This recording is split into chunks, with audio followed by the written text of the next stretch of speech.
Grok Talk.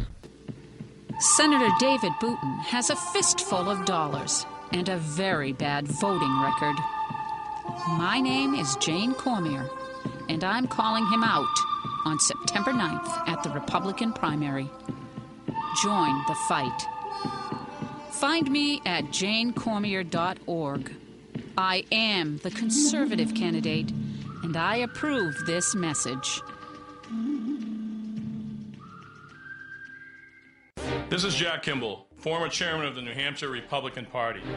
We should all be outraged by the unprecedented coercion occurring in the Republican primary race for the United States Senate. Let's make sure New Hampshire votes cannot be bought or influenced by Washington establishment politicians and millions of dollars of special interest money. Let's show the country that the voters of New Hampshire are not for sale. Vote for Bob Smith for U.S. Senate on September 9th. Paid for by Bob Smith for U.S. Senate.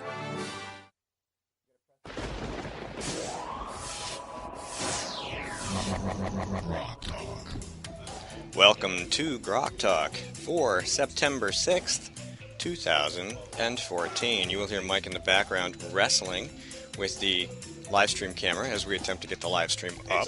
It's up. Oh, hey, and hopefully very soon you'll be able to hear me on the live stream. For those of you listening to the podcast, you already are. Welcome to Grok Talk, brought to you by GrokTALK.com and the Coalition of New Hampshire Taxpayers, live, in this case, once the live stream's up, from Concord, New Hampshire, in the offices of CNHT. And it's been a really busy week. We have a very important primary coming up Tuesday, and that's September 9th, and everybody needs to go vote. There are a lot of really contested races for lots of different seats, state Senate seats, Congress, the Senate, state Senate, U.S. Senate. There is plenty of reason to go out and have your voice heard so that come November we have some decent candidates to vote for as we try to push the Democrats out of office. My name is Tim McDonald. I'm here with Mike Rogers. Skip has the week off.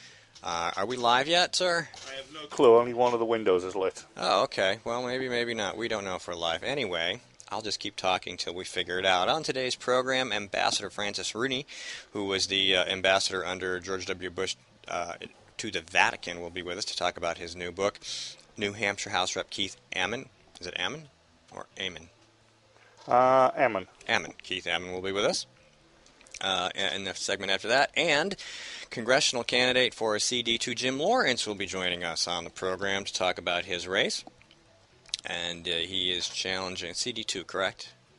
Yes. Challenging Marilyn Garcia and Gary Lambert for the opportunity to kick Ann Custer out of Congress, which is a noble venture, if ever there was one. So once again, primary Tuesday. That'll help us figure out who we're going to have to vote for in the general election, and we hope it's not Scott Brown. So. Okay, and I'm just looking for the control panel for the Eye of Sauron. Oh, okay. We may actually have some video for you pretty soon. Well, the good news is both screens are live. I believe the Ustream is 100% okay. Okay, we'll get a chance to... I'm playing with cameras now. Check it out if you get the opportunity. I know you have your...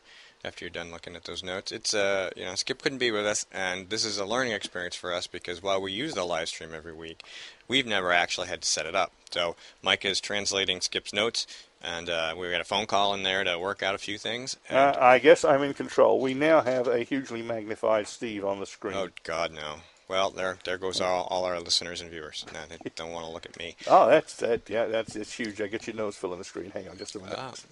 So I didn't have to, zoom myself in. I can just... Hello, Eye of Sauron. How are you today? It looks like we have things basically under control at this point. Well, let's not jump to conclusions, okay? We have a stream. We have a stream. That's really what we wanted, and a lot of interesting news this week. Didn't a guy say that about 40 years ago? I have a stream. I have a stream. Lots of things for you to look at GraniteGrok.com. Please go there. Check us out on Facebook and Twitter. Oh boy, do we have things for you to look at. We do. Because our Republican rhinos have been scandalous beyond belief this week. They have. We've got issues.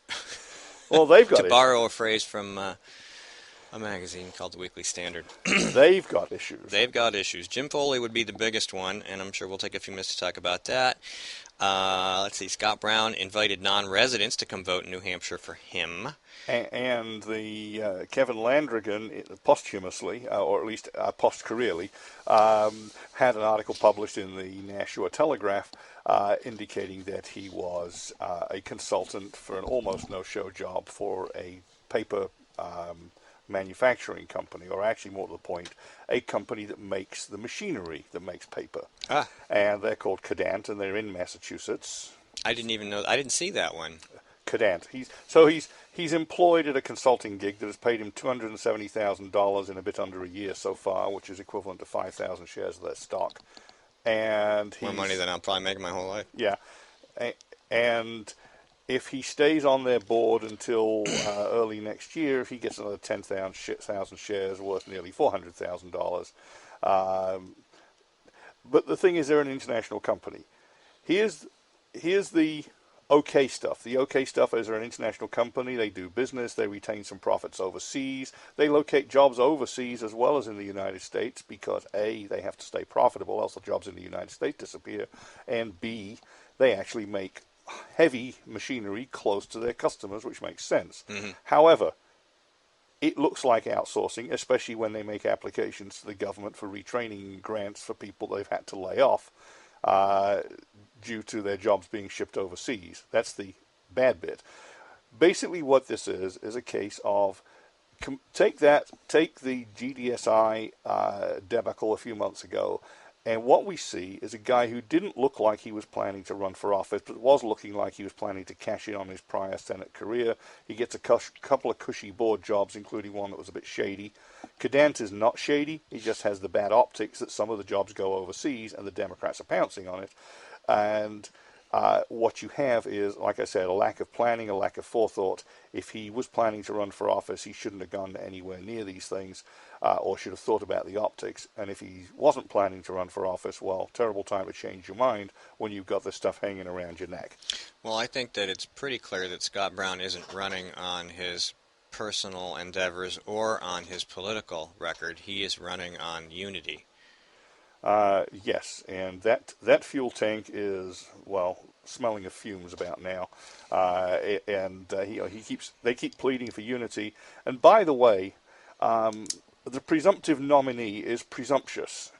They have planned an event for September 19th and started advertising it as if he is in fact a nominee. It'll be funny if he doesn't. It'll be really funny if he doesn't actually. Give us more fun things to write about. And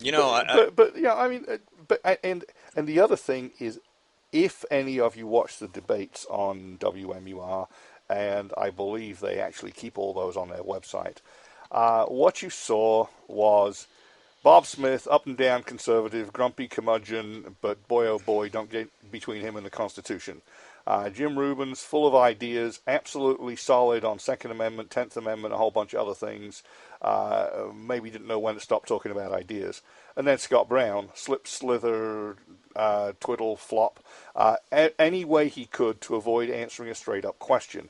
You could not get a straight answer out of him on the Second Amendment under any circumstances, any time, anyhow, and they tried.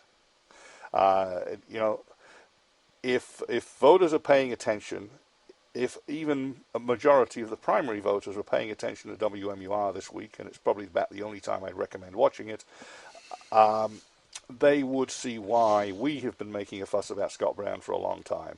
This guy won't give you a straight answer. He'll talk all the nice talk until you actually try to pin him down. Well, just to clarify, we've been pretty consistent about the unity issue, and for us, it's unity behind the Republican platform and the Constitution, state and U.S., and that's what Republicans should unify behind, not these cults of personality, not these fly-by-night, show up at the last minute, non-resident, suddenly lives here his whole life, blah, blah, blah. I really don't care about any of that stuff. I don't care if he lived here or not. Carpetbagging is part of U.S. political history, that means absolutely nothing to me. And I get lots of emails from people who are like, he's not from here, he's not from here. I'm not from here. I've been here for 24 years, but I'm not from here, technically. My kids are from here. They were all born here, if that's what that means. But then again, none of us are from here, are we? Because we all came from Europe or someplace else. We're not from here. My point is... We can all trace our ancestry to somewhere and somewhere else, and you know what? That's a great thing. Anybody who came here legally, works hard, pays taxes, and unfortunately helps to prop up those who didn't, is a patriotic citizen. Well, this is it, though. So that doesn't matter. So please stop sending me emails about how Scott Brown's not from here. Scott Brown is a terrible candidate for hundreds of other reasons that have nothing to do with where he's from. And the unity issue is not about unifying behind some cardboard cutout Republican that the establishment is marching around with pictures of. Mm-hmm. It's about the platform. They're promoting a guy who doesn't stand for anything, well, at least half of anything, possibly three-quarters of anything on our platform. He's not a Republican. He's not even close to Republican enough to be worth our time. And yet he's the guy. Look, no, I don't care. I mean, Mike likes Rubens. I like Smith. But we're not telling you to vote for them. We're telling you not to vote for Scott Brown because he's not a Republican. Exactly. And I'm eyes wide open with Rubens. I know the guy has some flaws, but he's absolutely with the Constitution. He appeals to the kids. He's spent a lot of time on campuses, and I think he's got a fair chance. I think Smith appeals to a different bloc. He has a fair chance. Unfortunately, Scott Brown has, dare I say it, sex appeal.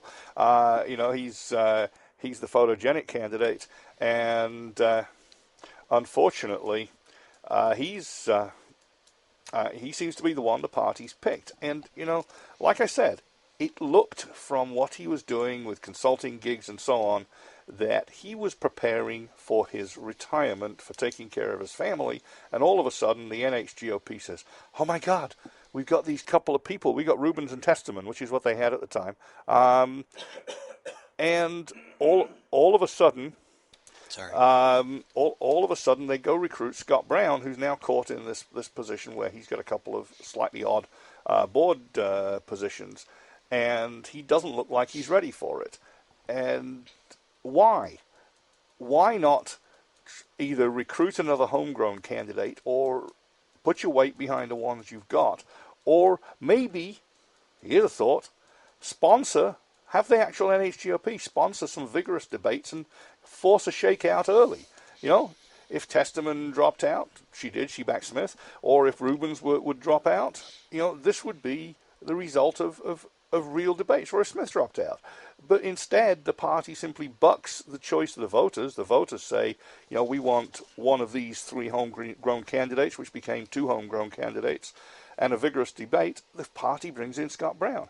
What did they do to us on the governor's race? They had Andrew Hemingway, a man with a young man, but a man with a lot of history in the state, a history of activism, a history of campaign work, a history of being on the right, that is the conservative side of every issue for his entire adult life, with businesses to his credit. He's got everything you need in somebody that's running for the job, but he bucked the establishment. He worked against Papa Sununu, not once, but twice.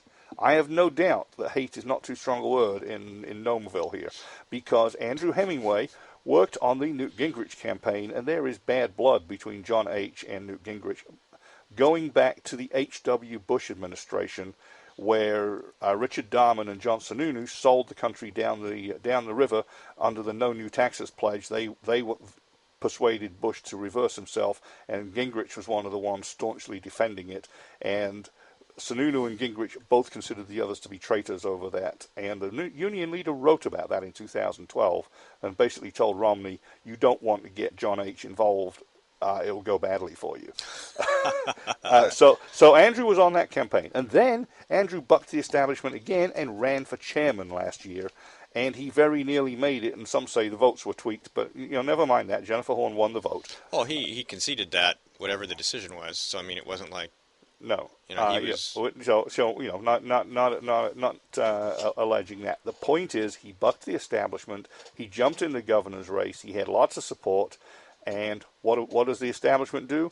They haul a guy out of retirement, and I want to go there too. And I think Steve's going to tell me we're almost at the 15-minute mark. We are. We're going to take a break, and then we can talk about Mr. Havenstein. And He tried to make us believe he was a fiscal conservative. But State Senator Dave Booten has been deceiving New Hampshire taxpayers. Like a wolf in sheep's clothing, he claimed to be one of us, pretending to blend in. But all along, voting like a liberal Democrat. He voted to raise your gas tax by another 23%, taking a bigger bite out of our wallets every time we're at the pump. And oh, how he drooled at the opportunity to vote to expand Obamacare, which will result in higher taxes and longer wait times in the emergency room. And now the Senate wants to pass a bill to prevent us from criticizing Senator Booten's vote? Call Senator Booten at 603-203-5391 and tell him that we're on to his wolf in sheep's clothing routine. Tell him to stop pretending to be a fiscal conservative and start voting like one. Paid for by Citizens for a Strong New Hampshire. We are struggling. Rising healthcare costs are part of the problem. Senator Jeanne Shaheen helped create this mess we're in. As a state senator, her bill chased 21 insurers out of our state. It reduced our choices, raised prices for New Hampshire families, and when Jeanne Shaheen supported Obamacare, it limited access to 10 of our 26 hospitals, reducing our choices again. Tell Jeanne Shaheen she's made healthcare worse.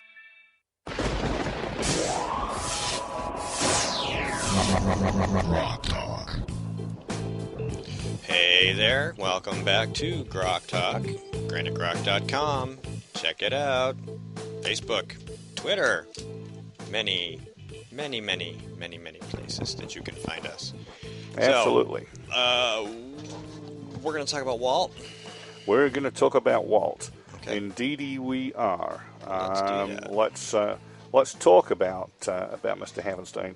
And, you know, he gave a very creditable debate performance. He wasn't bad in Exeter. He wasn't bad this week in the gubernatorial debate. Relatively, an even-handed scoring of the debates would say that Andrew's doing slightly better, but Walt is learning from his time on the campaign trail. But... Well, you don't get to be the CEO of a major international company by being bad at adapting. Yeah. So, there is that.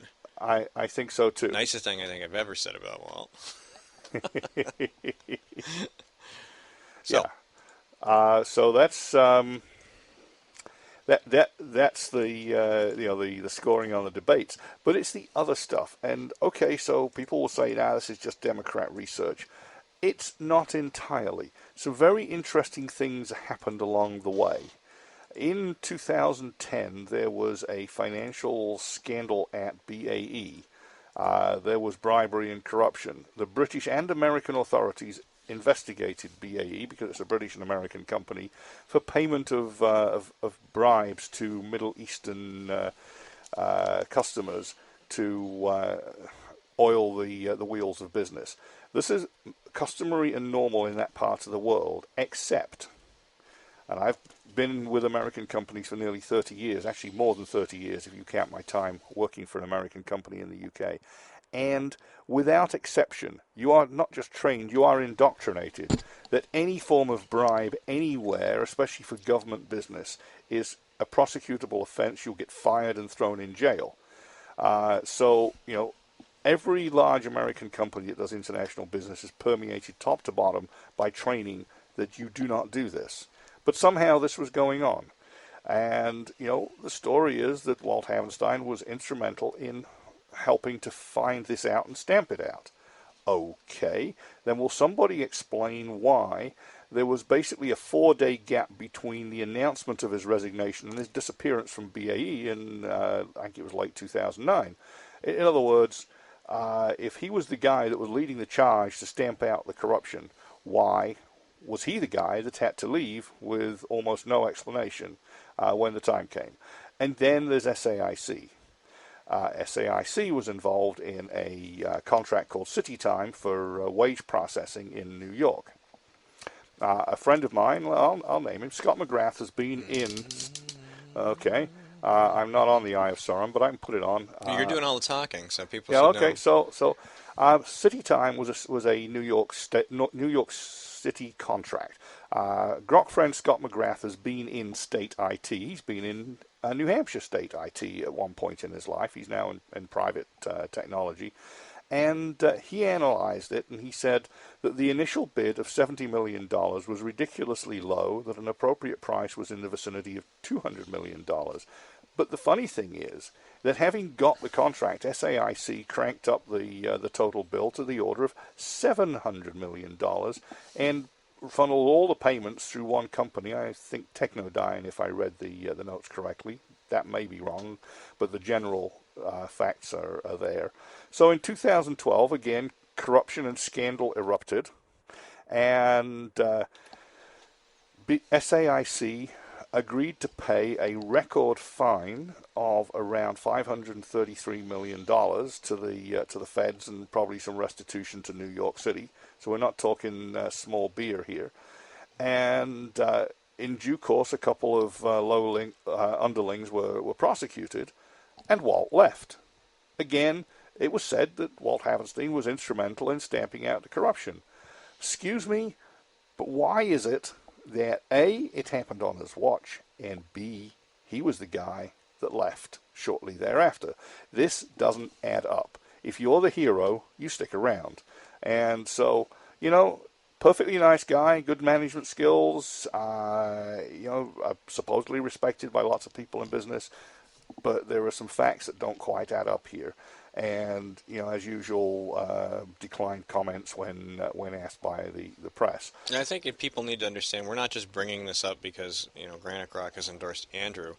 If he wins the primary, if Walt wins the primary, this will all come from the left. There is no waiting around. I mean, they will just turn the whole thing.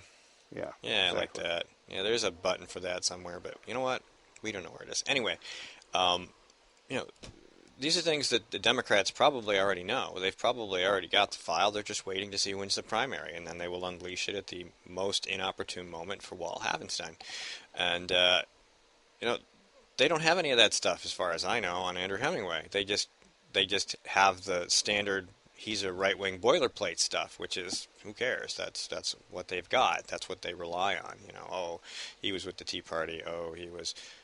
So, Walt's got a lot of history. There's a lot of good big questions, and if you have a really large budget, and Maggie Hassan has the DGA at her disposal, as well as all kinds of Democrat money. I mean, Tom Steyer was in the state recently, and he didn't meet Jeanne Shaheen, but he sure as heck sat down with our governor. So if she has a need for money, he's got plenty of it, and he certainly could give some to her. Right. So there will be no shortage of money, and there will be no shortage of outside interests and third parties spending money on ads that will expose these so-called questions about Walt Havenstein's history. So if you think you might want to vote for him in the primary, you have to accept the fact that you have already armed the Democrats with a war chest full of opportunity to tear this guy apart for low-information voters, and those are the folks who are really going to decide this election. Exactly. So what we're really saying to the Republican Party here is you have picked, but you have not picked wisely. These may be good people, but you didn't vet them. And because you didn't vet them, there is stuff the Democrats are going to use to destroy them. And as a result, they will lose the general election if they win the primary.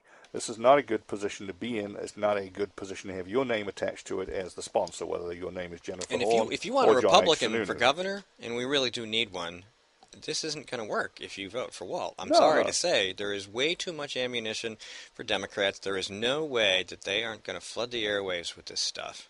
And it's not, and people say, well, you guys brought it up. Everybody knows about it. They have better research, Oppo research, than we do. Are you kidding? Their website is plastered with stuff. They call Andrew a Tea Party extremist. They call everybody to the right of Maggie Hassan a Tea Party extremist. But they have pages and pages of ammunition on Scott Brown and Walt Havenstein because, A, so far, those are the ones that they think they're going to be fighting against, and B, they've actually got the dope. And we didn't find it first. Some of it came our way. A lot of it the NHDP had already found. Some of it we found out for ourselves. The GDSI thing, we thank the Boston Globe, and I did a little research myself. Search Scott Brown and Shell Corporation on that one.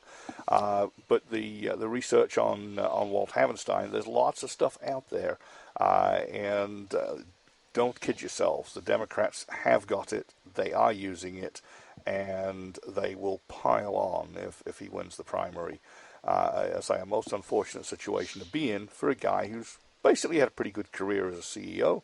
I've met lots of people who like him, but he's too easily attacked, and I don't think it's going to work out well for the party. This is a physical relationship. There's nothing to do with likability. I'm sure I would like Walt just fine, but I have a lot of issues, and I don't think he's a great candidate for us. Yeah, I like Scott Brown just fine as a person. He's a charming and polite and very presentable guy, but he's from Massachusetts, let's face it, and no matter what he says about having lived in New Hampshire for a long time, he still thinks like a Massachusetts, sort of half Republican, and it shows. We have about 90 seconds. Jim Foley's campaign should have theoretically imploded this week. Oh, yes. Sorry. Yes. Go for it. Massive release of data about corruption, illegal activities, forgery and fraud. To and from the U.S. Marine Corps. And in case anybody wonders, that little credit union that he defrauded by paying in a bogus check and then drawing money against it, MCD, that's like Marine Corps Depositors or Marine Corps Depot Credit Union. It wasn't just any credit union. He lied his way into the Marines and then defrauded the Marines Credit Union. So there you go, Marines. Yeah. That's pretty serious it's stuff. Bad. Go to GrokTALK.com. We have links. Kimberly Morin put up a bunch of stuff at Examiner.com as well as on GrokTALK. I think Skip has a post up too. And we wish she was here because she did a lot of cross-checking to make sure that this was real. Links to PDFs, court records, scanned copies of documents. There are more out there. And but what we have now is already pretty huge. He has not stepped away from his state senate race. The NHGOP has not said anything. They're just saying let the voters decide, which is fine. I'm okay with that. But I think they put more pressure on Gary Lambert to pull his ads that were dishonest than they are putting on James Lucian Foley to step away from the state senate race. And with a middle name like that, we're pretty damn sure we've got the right candidates in the race. Who would be better? Regina Birdsell. There you go. I guess that's the one. And we know Regina. We've had her on. So I'm Steve McDonald here with Mike Rogers. Skip Murphy has the week off. Coming up next segment, Ambassador Francis Rooney to talk to us about his book and his time as ambassador to the Vatican under George W. Bush. We will be back in roughly 2.5 minutes, and we will have more Grok Talk. He tried to make us believe he was a fiscal conservative, but State Senator Jeb Bradley has been deceiving New Hampshire taxpayers. Like a wolf in sheep's clothing, he claimed to be one of us, pretending to blend in, but all along voting like a liberal Democrat.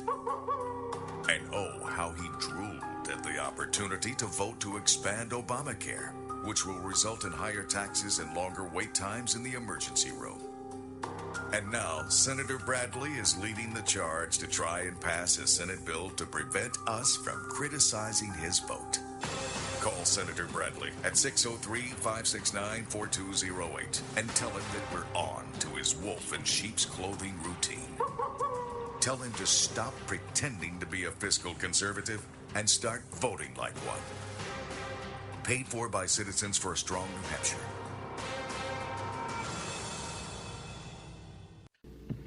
Senator David Booten has a fistful of dollars and a very bad voting record. My name is Jane Cormier, and I'm calling him out on September 9th at the Republican primary. Join the fight. Find me at janecormier.org. I am the conservative candidate, and I approve this message.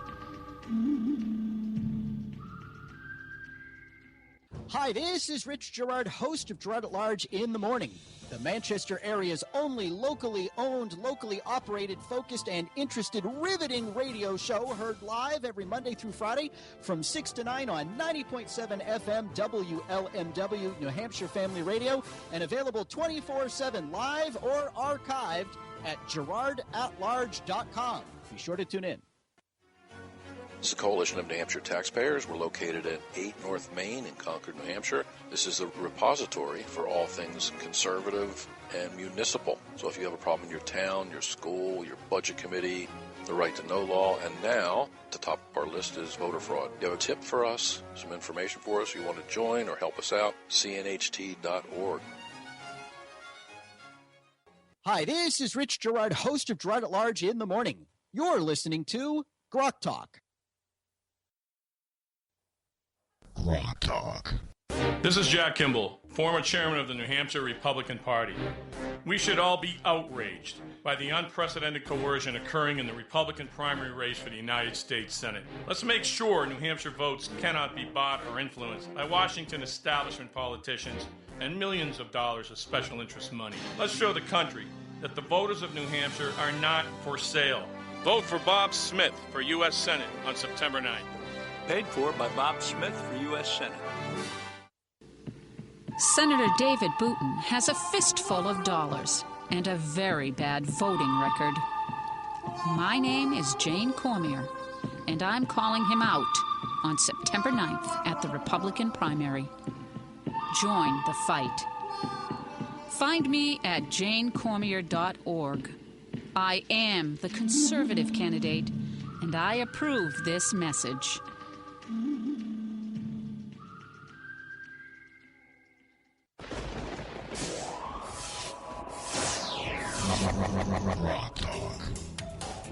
All right, our tradition of having issues with phone calls lately continues. We are still trying to reach the ambassador. I have to search my email to make sure I have the correct phone number.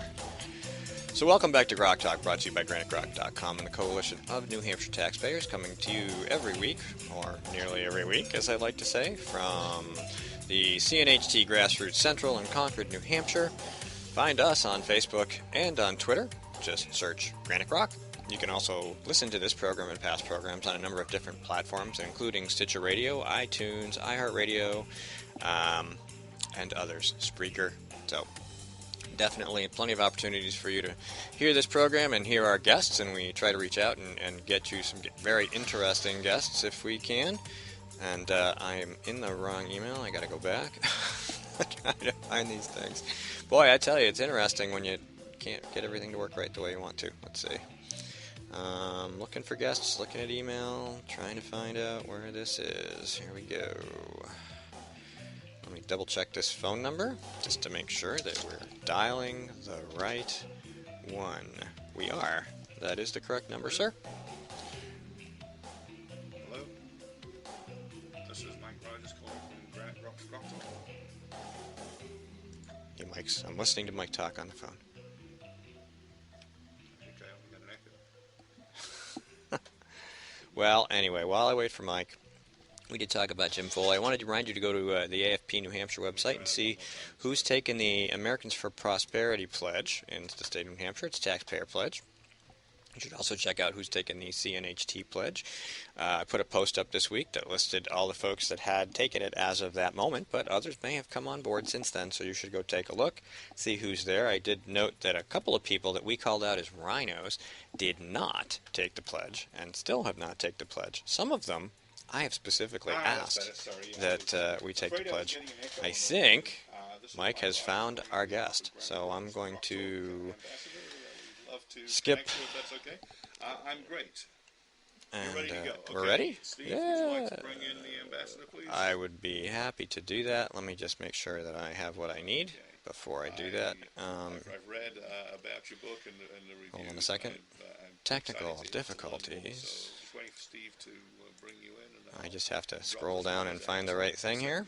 We'll get with the program. All right. Ready? You ready? Yep. All right. Very good. This is, of course, GrokTALK, and we would like to welcome Ambassador Francis Rooney to the program. He was the ambassador to the Vatican under George W. Bush. Ambassador Rooney, welcome to GrokTALK. Oh, thank you very much for having me on. Well, I thank you so much for taking the time to spend with us. We set this interview up, and I didn't have a chance to look at the book, but this looks amazing. It's called The Global Vatican, and why don't you just tell us about the book briefly and why you wrote it? Well, I wrote the book because what I found in speaking after we returned from Rome is that the very few people really understand the role the Holy See's played diplomatically in the world of foreign relations, not theology. And many people don't understand why we would ever have a diplomatic relationship with the Church. So I thought if I could write this book, I could explain some of the important contributions the Holy See's made and why their particular form of diplomacy is relevant right now in the world that we're facing. And as well, why it's important for the United States to have a relationship with them. Okay, well, why don't you give us a couple examples of recent events involving the Vatican that we can start with? Well, for example, under President Bush, of course, Pope Benedict spoke out so clearly from his unique position of soft power against the global war on terror, struck out against the use of religion as an excuse for violence, and therefore kind of helped leverage the voice of the United States in trying to combat radical Islam. Unfortunately, President Obama hasn't picked that up and used the Holy See's voice, but I think that other countries are calling on the Holy See and for the Pope to go back to speaking up that way. And here just recently, the Pope spoke about the just war theory perhaps applying to the conflict in Syria and Iraq with ISIS. And that has brought about a big call among a lot of nations in Europe to get together to create that community of nations which makes the just war theory apply under the old doctrine and legitimizes a more organized attack on ISIS. There's so much history there at the Vatican. It's such an epic place to have been. What was it like to be there, and what was it like to meet Pope Benedict? Well, it was exceptional to meet Pope Benedict for me and for my family. We never thought we'd meet a pope, especially coming from Oklahoma, a place with 3% Catholics.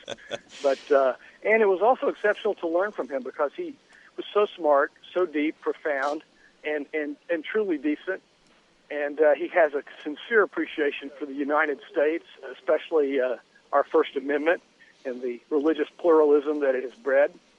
And it was really enjoyable. I mean, when he came to the White House in April 2008, he made a speech where he referred to our founding fathers and our self-evident truths, which was incredible and almost parallel to the speech the president made where he quoted the Holy Father. So those two parallel speeches, which I researched in the book, were totally unchoreographed, reflect the obvious alignment and symmetry between the values of the Holy See and those values of the United States. This is Mike. So Pope Benedict was a very interesting person. I mean, all of the popes have risen up through the church and been elected by the cardinals for a variety of virtues. But I think I can say that Pope Benedict was the first amongst them to be a real scholar, a leading theologian in the field. And he didn't just study the Catholic Church; he studied variations on Christianity. And he had done a treatise many years ago now on liberation theology. In general, not just the form that Jeremiah Wright practiced, and and the problems which that caused for the church in Latin America, for example. Yeah, he had. He was thoroughly schooled up in Father Gutierrez's work and the unfortunate transition of a theology of liberating Catholic people in Latin America to think, which became mutated a little bit into a political movement of getting Catholic people to oppose their government. But and God in the World, you talked about deep. I'm sure you've read that. To me, that was like reading Thomas Carlyle or Kant. It's so profound and deep and inclusive. He is truly the only philosopher pope we've had in certainly recent in modern history. Sure, and of course he got into hot water early on. Although I think in today's world he'd probably be hailed as a hero. He actually spoke out in Turkey, I think it was, against Islam or at least against the origins of Islam, and there was a little bit of a brouhaha over that. Well, yeah, his most poignant commentary about the evil of radical Islam was that Regensburg speech in Germany in September of 2006. And he did get in hot water about that. That's where he used the analogy to Michael Paleologus, the second to last patriarch of Constantinople. And it was really great to be in the Vatican at that time, because I heard from the White House, and they said, well, go over there and find out if he was serious about what he said, and tell him, that he shouldn't back up on it, that what he's saying is basically correct, that the appeasers in the world were all beating down on the Holy See for this very aggressive metaphor that he used. But the truth, and in fact, he was right about what he said, and it's aligned perfectly with where most of the developed world's trying to move in combating radical Islam. Now, the Vatican was against the war in Iraq, I think Afghanistan too, and or at least they were vocally disapproving. How was that? How did you work with that? I mean, that's obviously a contentious issue between the Bush White House and the Vatican. Yeah, they were vocally against the second Iraq invasion, but they were mildly supportive of the first one on the basis of the just war theory, and they stayed pretty silent on Afghanistan. But and the reason they opposed it, Cardinal Paleologus came and spoke to President Bush and Condi Rice before they did the invasion, and he said, look, there may be many reasons to take out Saddam Hussein, and we don't like Saddam Hussein either, but the fact is, if you take him out of the government and you don't have something to replace him with, you're going to allow the Shiites to take over and empower Iran to accomplish things they haven't been able to accomplish in the last 10 years of fighting Iraq themselves, and radically increase the persecution of Christians who will be left in the void and when the Shiites take over. And I'm afraid all that happened. And lo, they did it anyway, and lo, it came to pass. Yeah, and that's part of the reference to the just war theory now, and why it's so important what Pope Francis said when he referred to the just war theory the other day, because that if you watch what he said very clearly, to apply the just war theory, in addition to the proportionality that you've got to have, which was lacking in Iraq too, you got to have a community of nations in support. It can't just be one or two nations, and hopefully this will breed some type of broader response to ISIS. I think ultimately to really take these guys down, we're going to have the Arab countries and Turkey involved in the conflict directly, where we may be involved technologically but less directly. Do you think there's so that, which leads to the thought, I don't know where quite Steve was going, is there such a thing as a moderate branch of Islam with which we can be aligned? Well, I think there's a lot of secular Muslims. I mean, you look at Malaysia and Indonesia, there's 150 million of them, and since Regensburg, there have been several conclaves of imams and Arab scholars who've said, we may not like the way the Pope described Islam and the Prophet, but we do recognize that the teachings of the Quran need to be brought into consonance with the 20th century in the modern world. And that's really the rub. How do you get enough Muslims to realize that the world's not going to go back to the 11th century? They have to come into ours. Do you think, I was going to ask something similar along those lines, but in a different aspect, I think that, how do I want to phrase this? Do you think that some of it isn't so much about the religion as it might be about other member nations in the Middle East being concerned about another powerful military force that could destabilize their government? Well, I think there's a couple of things in what you're saying there. First of all, I think this whole thing is in part a hegemonic conquest between Shiites and Sunnis. Mm-hmm. That makes sense. It's played out through the metaphor of religion. Mm-hmm. And sooner or later they're going to realize, given the debility of the Arab governments, that it's going to be Turkey that probably winds up being the most stabilizing force. That's just my personal opinion. I have some reasons to support that, based on the infrastructure in Turkey.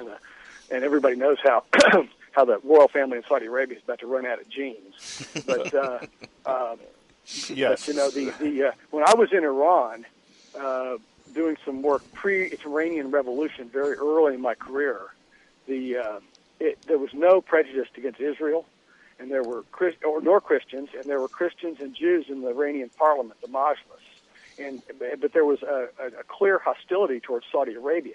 They looked at Saudi Arabia as a hegemonic opponent and rival, and kind of kind of as an inferior because they're just a bunch of Arabs and this is the Persian Empire kind of thing, you know? Yeah. Well, the Persians are actually some of the, give or take the Ayatollahs, are some of the nicest and best educated people in that part of the world. Oh, yeah. Okay. No, for sure. Well, they had a huge middle class. They still have a big middle class. You know, Iran's got a fairly substantial economy, despite all the years of some people like Ahmadinejad trying to ruin it. And even the guy before him, Rafsanjani, fighting Iraq for 10 years took a real toll on Iran. All right, Ambassador Rooney, we're going to take a quick break, about 2 minutes, and then we'll be right back. Stay on the line. Okay. Thank you. Thank you. New Hampshire is famous for scenic drives, but they're tough to enjoy when you're on your way to the doctor.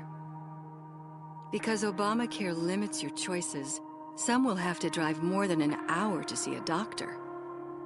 What's health insurance worth if care isn't there when you need it? Jean Shaheen voted for Obamacare, putting your doctors and hospitals further out of reach. Tell Senator Shaheen Obamacare is not working for New Hampshire. He tried to make us believe he was a fiscal conservative, but State Senator Dave Booten has been deceiving New Hampshire taxpayers. Like a wolf in sheep's clothing, he claimed to be one of us, pretending to blend in, but all along, voting like a liberal Democrat. He voted to raise your gas tax by another 23%, taking a bigger bite out of our wallets every time we're at the pump.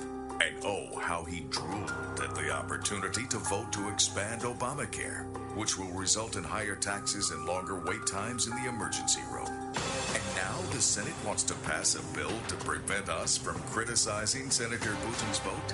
Call Senator Booten at 603-203-5391 and tell him that we're on to his wolf in sheep's clothing routine. Tell him to stop pretending to be a fiscal conservative and start voting like one. Paid for by Citizens for a Strong New Hampshire.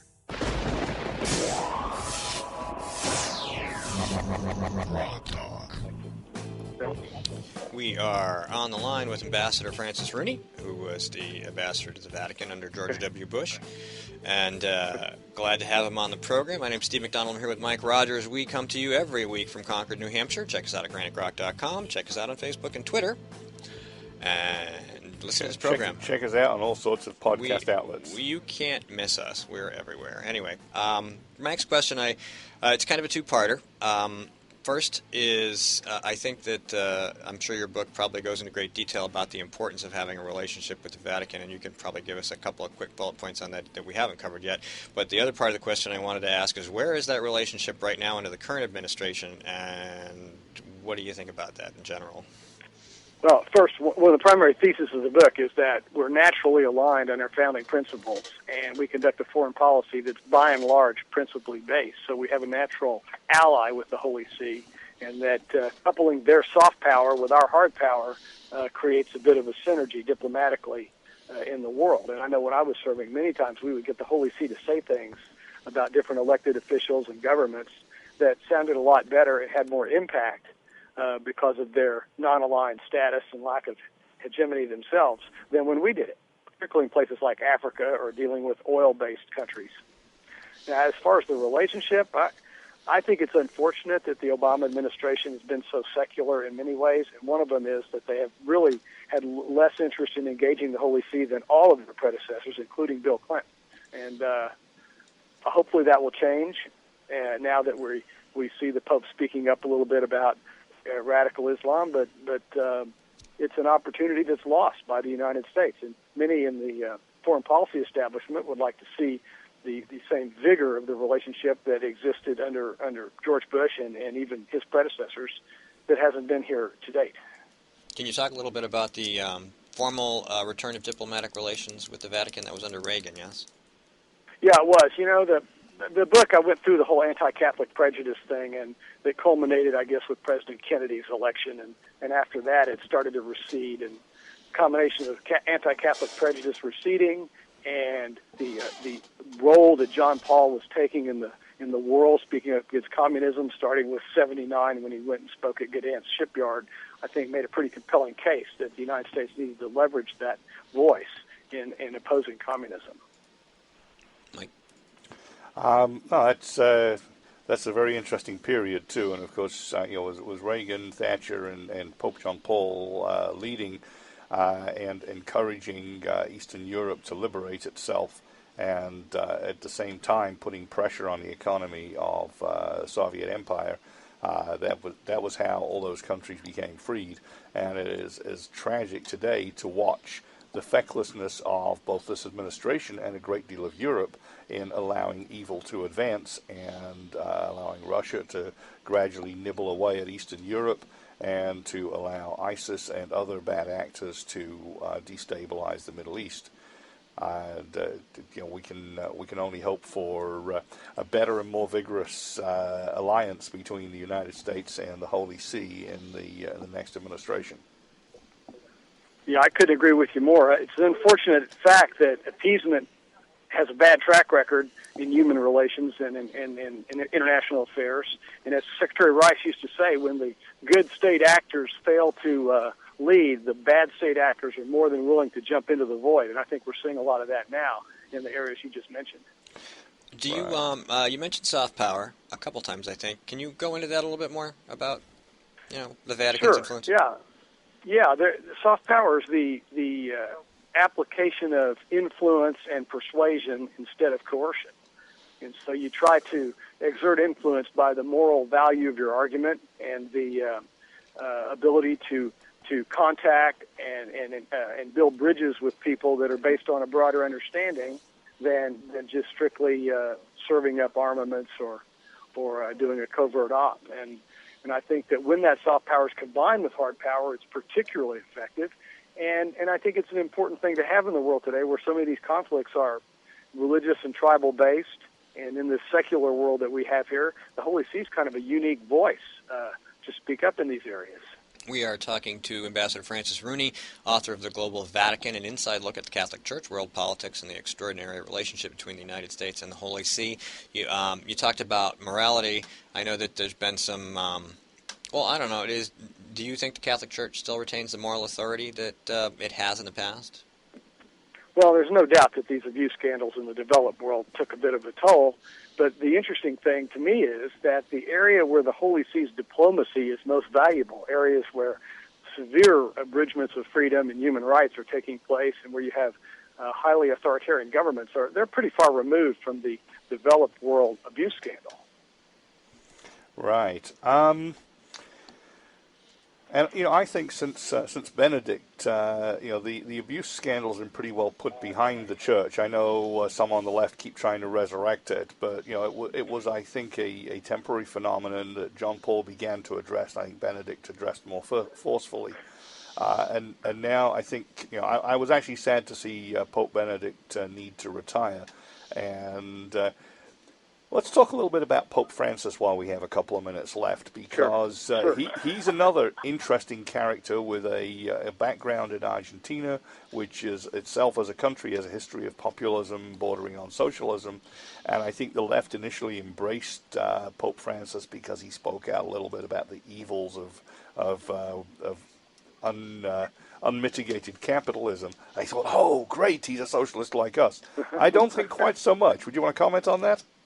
Yeah, I couldn't agree with you more. I think the press extracted from Pope Francis's comments exactly what they wanted to do to manipulate him.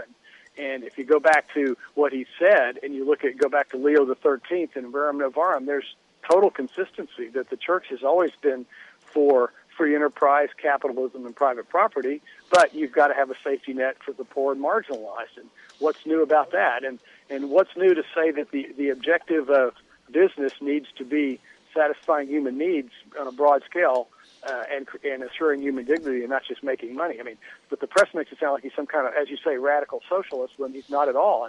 And certainly you look at the work he did in the 80s against the Videla government in Argentina, where he stuck his neck out pretty hard, and then the continual opposition to the secularization of the Kirchners. I think the guy's a tough guy, and I think it's exciting to have someone from our side of the world. I think so too. So, in line with that, and in line with his, direction that basically moral capitalism, and capitalism is in fact the only moral type of economy, that it's interesting to see that the administration here, of course, is clamping down on exactly the kind of moral businesses, like Hobby Lobby, for example, that the church would be applauding. Yeah, and if we had Pope Benedict in there, he would be speaking about the First Amendment, and I hope that now that Pope Francis has spoken up about the just war theory, he's going to get around to that one as well, because the effort to combine religion to what happens inside of the building has been an insidious first step by many authoritarian governments for years. Absolutely. And, it is nice to have the church on the side of freedom. Is it not true, in fact, that through the Middle and Dark Ages that church-run schools, universities, and monasteries were, in fact, the bastions of knowledge and morality that kept everything together, and that the Judeo-Christian tradition is, in fact, what has allowed the family values and capitalism essentially to take root in the Western world and assure our prosperity? That's right. After the decline of Rome and the chaos that followed it, the people even forgot how to make concrete and how to build the arch. If you look at Byzantine churches, they went back to the flat post and beam construction, which is means you can't make it very big because a parabola can be infinitely expanded, and the Romans understood that. That same kind of loss of knowledge continued over into intellectual knowledge, and if it wasn't for St. Benedict creating the first series of Benedictine monasteries, many people feel that's what kept reading and writing alive during the Middle Ages. And you mentioned St. Benedict. Is that part of the reason why Pope Benedict took his name? I think he took his name because of Benedict XV and the difficulties that Benedict XV encountered during World War I. I think he saw this situation he was seeing in the world of secularism, materialism, and the threat of radical Islam, being similar to what Pope Benedict faced. I mean, he said before he was elected in that conclave that he was going to oppose the dictatorship of relativism or something close to that. Do you? We're just about the end of the segment. Is there a website? How do people contact you? Where do they get your book? Yeah, I've got a website, francisrooney.com, and the book can be obtained through Amazon or bookstores. It's on Kindle, and the website gives some of the reviews about the book and a little summary, and I hope people would consider it and learn from and consider the arguments that the book makes about the importance of the Holy See's diplomatic work in the world. Well, we will definitely put up a link to that, and so people can go check it out and have a look at what you've done. And we appreciate having you on the show today. Thank you so much. In fact, it's been so interesting. I'd like to see if we can get you back on, and I'm going to try and reach out to my wife's father. He's quite a theologian himself and would be fascinated to hear what you have to say. Well, he would be a pro in that. I'm more of a intelligence and diplomatic guy, but I'd love to be on your show. It's an honor and privilege to be on here now, and I hope you all have a great day. All right, you too. Thanks so much. It's an honor and privilege to talk to you. Thank you. Have a good day, sir. Thank you. Bye-bye. Bye. All right. Excellent guest, Ambassador Francis Rooney. You're going to take your headset off? Go ahead. I just turned you off, so I'm going to finish the segment. We're going to leave and take a break, and coming up next is Keith Ammon, New Hampshire House Rep. Apparently he's a floterial House Rep, which I didn't even know he had, but we'll talk about that when he gets here. He is running for the State House again in New Hampshire, and that's great. That's what we're all about.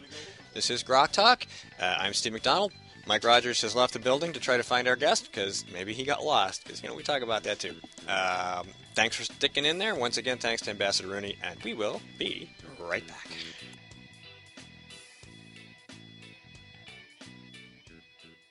Senator Jeanne Shaheen said, if you like your current health plan, you can keep it. That's not true, Senator. 22,000 New Hampshire citizens have been kicked off their insurance plans. Hospitals in Rochester, Concord, and Portsmouth, they aren't allowed to provide care under the exchange. Senator, you were wrong in your comments. You should apologize for your misleading remarks. I'm calling Senator Shaheen at 750-3004 and telling her I want my doctor back. You should too. Paid for by SaberPac.org, not authorized by any candidate or candidate committee.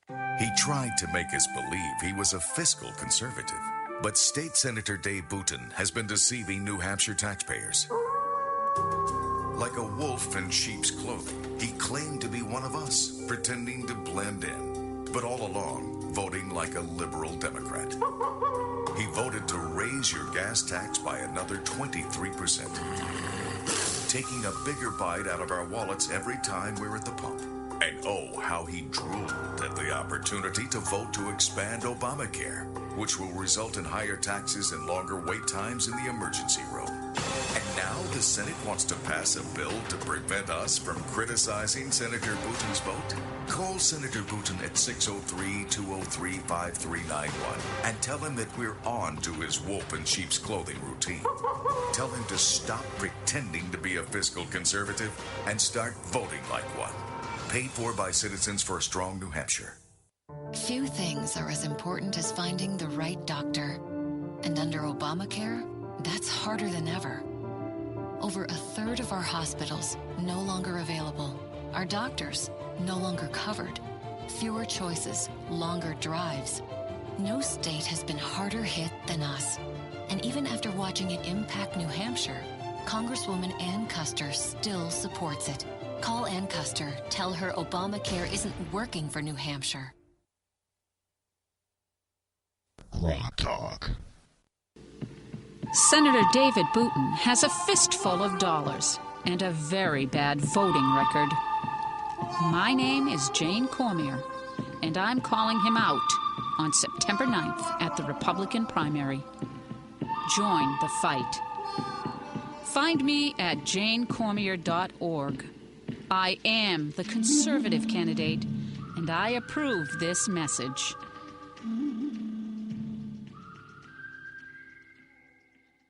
This is Jack Kimball, former chairman of the New Hampshire Republican Party. We should all be outraged by the unprecedented coercion occurring in the Republican primary race for the United States Senate. Let's make sure New Hampshire votes cannot be bought or influenced by Washington establishment politicians and millions of dollars of special interest money. Let's show the country that the voters of New Hampshire are not for sale. Vote for Bob Smith for U.S. Senate on September 9th. Paid for by Bob Smith for U.S. Senate. Yeah, baby!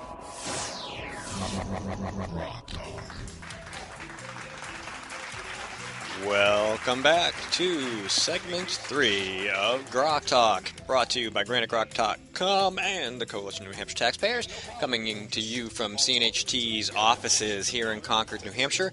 Mike is on the line with our next guest. You can hear him in the background. I guess we're going to do a phone interview? He's almost here. He'll be here any minute, so we'll just fill some time. And I'm going to fill some time with this. Susan Olson posted it this morning. Dear NHFC members and friends, this is from the New Hampshire Firearms Coalition. When the NHFC grades politicians, there will inevitably be those who, like former State Senator Gary Lambert, will try to obscure their anti-gun record. I want to set the record straight and tell you directly why we believe former Senator Lambert is no friend of firearms owners. Former State Senator Gary Lambert doesn't like his D- rating. He says he supports the Second Amendment. The official records of the New Hampshire Senate say otherwise. While in one term, State Senator in 2012, Gary Lambert voted against your civil rights to own firearms 5 out of 6 times. Let's examine the record in detail. February 8, 2012, HB 334, Lambert voted to uphold the gun ban at UNH. Apparently, Gary Lambert does not think that UNH students have a right to self-defense. February 8, 2012, HB 194, Lambert voted with other anti-gun state senators to prohibit the carriage of loaded long arms in cars. May 2, 2012, HB 1116, Lambert voted to continue to require dealers to obtain a separate New Hampshire handgun seller's license in addition to a federal firearms licenses. These licenses add costs and fees to dealers and thus raise the price of guns you may be buying. This license is antiquated and no longer needed. May 2, 2012, HB 536, Lambert voted to weaken a Vermont-style carry bill. May 9, 2012, HB 1341, Lambert voted against owners of backyard shooting ranges. So if you live in a so-called compact zone, no matter the size of your backstop, in Gary Lambert's view, you should not be able to target shoot on your own property. We have been sending these points to anyone who has questioned our D rating. Some people have reported back to us that Gary Lambert is claiming these were all voice votes and that his voice voted no. Senator Lambert is being creative with the facts. We were there. and we remember exactly how he failed gun owners. There was no recorded roll call vote or written objection in the Senate Journal. The audio tape of the Senate sessions and NHFC board members in the balcony confirmed that Mr. Lambert did not utter a word of objection. It's one of the important points. I was listening to Jeff Chittister on the way in, New Hampshire Perspective, WGIR, 610 a.m., and he was talking with a number of candidates for the New Hampshire Senate, but one of the things they brought up, I think it was Jane Cormier was one of his guests, and she mentioned roll call votes, how there are very few in the state Senate, and how deliberate that is, so that it's very difficult for you to accumulate a record of things like this so that you can then hold those people responsible. Aha. And, that's a bit like the U.S. Senate, where they vote for it before they vote against it with these cloture votes, where they either vote to allow it to go to debate so they can vote against it afterwards, or vice versa. So while we're talking about NHFC ratings, let's bring up Jim Rubin's. Jim Rubin's campaign screwed up. All the senior candidates, that is executive council, statewide, etc., are sent out registered mail from NHFC, and they are very strict. If you don't send your response to a registered mail questionnaire, they mark you as refused, which may be considered unfair by some, but it's the way they do it. Now, to Jim Rubin's actual record, he was the first on the road when Scott Brown entered the race. He was the first to hit the road with a Second Amendment tour and to go around gun shops, gun ranges, meet the people, and speak up. He has always spoken up in defense of the Second Amendment, the 10th Amendment, and a whole bunch more, 4th and 5th too. And as I say, you can argue with him on some points of policy, and he will argue back, which is fine. I respect his opinions, but he does actually support the Second Amendment very firmly. And as I say, he admits he screwed up with the NHFC, and, well, their rating is strict, so be it. Another thing that went on this week, and I brought this up because nobody else had talked about it, but Tom Steyer has a PAC called Next Gen Climate Action, and it's primarily funded by him and a few other out-of-state millionaire billionaires, and they have this ad running against Scott Brown. Everybody's just attacking Scott Brown like he's the guy. Even the NHGOP is, planning events. Everybody's thinking he's the one. But anyway, I don't care about that. I was very amused by the ad because it's one of those anti-Coke Brothers ads, and there's a long story there between Steyer and them, and you should go to GrokTALK.com and look up Tom Steyer and read many of the extensive articles I've written with lots of links that uncover the reality of this and tie to other research people have done. That's outstanding research. They put this ad up, and in the ad, the voiceover says, "There's no oil in New Hampshire. There's no oil in New Hampshire." It goes to great length to make the point that the Koch brothers make their money from oil, and there's no oil in New Hampshire. But Maggie Hassan, our governor, says one of the greatest things about her being governor is this 20-something 2% increase in exports from New Hampshire, most of which, almost all of which, came from oil, from the Bakken oil reserves, fracked out of the ground, that traveled on a train through New Hampshire into Canada and never stopped here. I'm like, yeah, there's no oil in New Hampshire. Why is Maggie Hassan running around? Yeah, I thought it was great. I think, yeah. That would count as, is that Nebraska where the Bakken formation is? It's in North Dakota, South Dakota, Canada. North Dakota, right. So it would count as exports from North Dakota, not as exports from New Hampshire. They just happened to cross the border here. That's a bit like... but she took credit for it. She put it on the books. She's a Democrat. It's like saying you live here to vote here when you don't. NH Business Review, I think it was, said, geez, 21-point-something% of your 22% increase was trains full of oil that came from someplace else and just had to travel through here to get where they were going. And here's, Next Gen Climate Action going, there's no oil in New Hampshire. Right. I thought that was fantastic. So I heard a door. I wonder if that was him. I would hope so. He said he was almost here. So, Tom Steyer is a bit like the Koch brothers. I mean, the Democrats have their sugar daddies. The Republicans have their sugar daddies. George Soros is a communist sugar daddy for the Democrat Party. Tom Steyer is interesting. He is in many ways more like the Koch brothers. He makes a lot of profit out of mineral extraction, oil, and so on. Thermal coal, he made a lot of money on that. He's one of those evil hedge fund manager types, and so he makes money off of these evil carbon substances, and then turns around and works to increase regulations on those same substances he's making profits out of. Well, I think he's discovered that it's easier for him to make money by supporting green energy because the government will just hand him taxpayer money. He doesn't have to work for it. Right. Well, I mean, when Al Gore was at his height with pushing the global warming scam, he had a company that basically sold carbon indulgences. Mm-hmm. I deliberately use the semi-religious connotation there. Because it's true. It's basically conscience solve for Democrats that if you travel on a plane, you can pay an offset. Burn all you want, we'll plant some trees. Yeah, it'd go into Al Gore's pocket mostly. And there were actual carbon trading exchanges that were set up on the premise that Chicago had one, yeah. Yeah, that global cap and trade was going to happen, and they were all going to get rich off it. Unfortunately, it didn't work. They tried it in Europe first. They didn't even get to first base in America. They tried it in Europe first. They created cap and trade. They created a carbon exchange. They created these carbon credits that could be traded from companies that burned less carbon to ones that still for a while had to use more. The problem is that too many people begged too many favors from too many governments, and the amount of carbon credits in circulation exceeded the amount that anybody wanted to trade, and the price crashed. We had that problem with our GGI. Exactly what happens? Right here in New England. Yep. I think that's Keith calling me back. Hang on. No, it's Jim's people. Hang on. Okay. Tell me you're going to do that so that I don't have to listen to the big clanking sound. So yeah, GrokTALK.com, great resource. We have thousands and thousands of articles on all kinds of topics, and you should go and check it out. As I've reminded you several times today, because I often forget, Facebook and Twitter, search GrokTALK, and you will see many of the same things and some other stuff as well. So we had a few other things that GrokTALK's been... GrokTALK's been putting up site-level endorsements, not specific individual endorsements. Individual writers do those themselves, but they'll have a vote of people who are eligible to endorse various candidates, and whoever gets the most votes amongst the writers who respond will get the endorsement. It could be a like, it could be a full-blown endorsement. There are some anti-endorsements, so to speak, where candidates are so bad or have gone off the rails in such a horrible way that it becomes necessary to actually write a non-endorsement of that candidate. And Skip manages all that stuff for us as the owner of GrokTALK.com.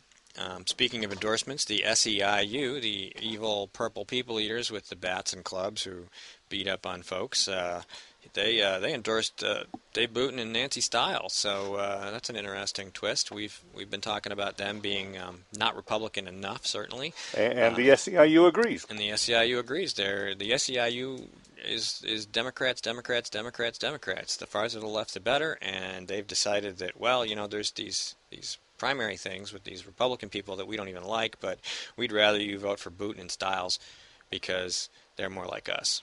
Yeah, and so here's an interesting tidbit. So a couple of weeks ago, we covered the Exeter debate, and we had word via the organizers that a couple of the state's better-known mainstream journalists were going to be traveling and wanted to know if Granite Grok would be live streaming it so they could watch remotely. Well, turns out that one of New Hampshire's TV stations may be following Jim Lawrence to the studio in the next 15 to 30 minutes. Oh, really? And we might be on air from two directions, which would be rather interesting. That would be interesting. We never done it before. It's messy. I didn't know they were coming. We would have cleaned up. If we'd known they were coming, we'd have baked a cake and combed our hair, yes. That's right. That's right. We're, as Rick Olson says, in our Saturday morning best, and that's the way we come. So, hey, this is Keith Ammon, and we welcome him. Grab a chair, grab a headset. Any chair or headset you like, sir. He's 3. Okay. Hey, how you doing? Good. Good to have you. Good to be here. Glad you could make it. You have fun finding parking? Yeah. I'm a little out of breath. Well, we thank you for putting in the extra effort to get in here. Keith Ammon is running for the Flotarial, if I've got the word right, district for the New Hampshire House, which is District 40, which covers roughly New Boston down to Hollis. Is that about it? Yep. New Boston, Mount Vernon, Milford, and Hollis. Okay. And so he's got more miles to cover than most people, and he's been covering them. And I was delighted to meet Keith last weekend, which is why he's invited on here. So without further ado, and before we go to our first break, why don't you give us a quick intro, Keith, and then we'll get to it for a solid 15 minutes. Okay. My name is Keith, and I'm about 42 years old, coming up on 42. I grew up outside of Philadelphia, and I'll just give you a quick recap. My grandparents were big influences on my life, my grandfathers especially. And they were both World War II vets, and they both lived through the Great Depression. I am in software. I do database work for healthcare-related companies. And we moved to New Boston 2009. Mm-hmm. My wife Susan, we're coming up on our 10th year anniversary. And she's the love of my life, as people say. She's an awesome person. She keeps my life pretty well organized. That's what wives are for. Yeah, they do. I refer to them as the social secretaries. But in any case, we understand that. All right. I was just looking at Milford House, New Boston, Mount Vernon. No kidding. Talk about having to drive around. We're going to take a quick break. You can catch your breath, and then we will talk about that, okay? Okay. Great. Hang on. Thank you. Few things are as important as finding the right doctor. And under Obamacare, that's harder than ever. Over a third of our hospitals no longer available. Our doctors no longer covered. Fewer choices, longer drives. No state has been harder hit than us. And even after watching it impact New Hampshire, Congresswoman Ann Custer still supports it. Call Ann Custer. Tell her Obamacare isn't working for New Hampshire. He tried to make us believe he was a fiscal conservative, but State Senator Dave Booten has been deceiving New Hampshire taxpayers. Like a wolf in sheep's clothing, he claimed to be one of us, pretending to blend in, but all along, voting like a liberal Democrat. He voted to raise your gas tax by another 23%, taking a bigger bite out of our wallets every time we're at the pump. And oh, how he drooled at the opportunity to vote to expand Obamacare, which will result in higher taxes and longer wait times in the emergency room. And now the Senate wants to pass a bill to prevent us from criticizing Senator Booten's vote? Call Senator Booten at 603-203-5391 and tell him that we're on to his wolf in sheep's clothing routine. Tell him to stop pretending to be a fiscal conservative and start voting like one. Paid for by Citizens for a Strong New Hampshire. GrokTALK. All right, let's get right to it. Our guest is Keith Ammon. He is here running for a New Hampshire House Flotarial District in Milford Halls, New Boston, and Mount Vernon, and he's here to talk to us about principles. Hold it. Let me turn you on so you can talk. There we go. Have a shot at it. There we are. Yeah, so we were talking through the break that, I wanted to just talk about some of my personal principles and philosophy. So in my mind, lawmaking is a very awesome responsibility because you're basically mandating certain things in people's lives. Laws are backed up through the threat of force if you violate them. Every act of law is a moral statement about the public's will. That's right. And so government was instituted to protect rights. And it's very important to have a clear demarcation of what a right is and what things are rights and what things are not rights. And the way that I look at it is my rights can't conflict with your rights. And we get rights because we're individuals, not because we're part of a group. We all have the same rights. He never tells me when he's going to do that.